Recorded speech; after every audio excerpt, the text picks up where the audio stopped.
Welcome semuanya di pelajaran untuk persiapan kalian yang akan mengikuti ujian ABRSM Music Theory Grade 5. Di sini kita akan fokus pada topik-topik Grade 5. Namun kita akan lihat sebentar ke silabusnya. Jadi setelah tahun 2020 ketika pandemi sedang merebak di seluruh dunia, ABRSM memutuskan untuk merubah silabus music theory-nya.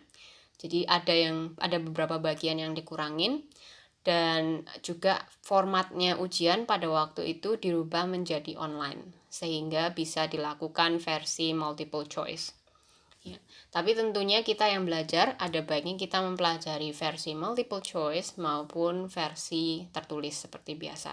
Ya, karena ada sedikit perbedaan format soal antara yang tertulis dan yang multiple choice, ya, yang pilihan ganda.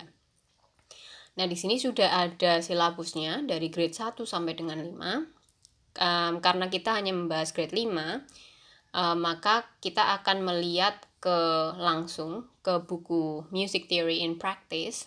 Tetapi karena ini menggunakan silabus lama, maka ada beberapa topik yang sudah tidak diujikan di ujian yang saat ini. Yang pertama nggak diujikan itu adalah Voices in Score. Ini sudah nggak ada. Kemudian yang kedua sudah nggak ada adalah Composing a Melody. Ini juga sudah nggak ada. Nah, sisanya masih diujikan. Maka kita akan mulai membahas topik-topik yang ada di sini. Pada dasarnya ini adalah dasar teorinya. Ya, jadi teori dasar dan nanti aplikasinya saat mengerjakan soal agak sedikit berbeda. Tapi yang pasti kalian harus menguasai dasarnya terlebih dahulu, baru bisa nanti mengerjakan soal-soalnya dengan baik. Karena soalnya tidak menanyakan sesuatu to the point. Jadi biasanya pertanyaannya itu membutuhkan kita untuk berpikir sebentar. Kerjakan dengan langkah 1, langkah 2, langkah 3, baru akhirnya kalian dapat jawabannya. Seperti itu.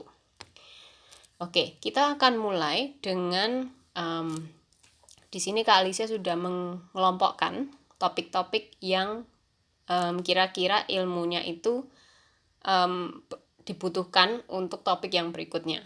Jadi kita harus belajar topik A dulu untuk belajar topik B, C, dan D, dan seterusnya. Jadi kita akan belajarnya model bertingkat dari yang dasar dulu, kemudian nanti ke topik yang berikutnya yang membutuhkan ilmu dasar itu. Maka kita akan mulai dengan grup yang pertama adalah interval, kemudian yang kedua adalah chords, ya.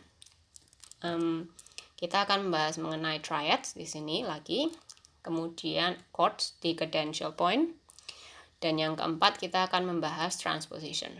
Transposition nggak ada hubungannya banyak dengan chord, tetapi ada hubungannya dengan interval, sangat banyak.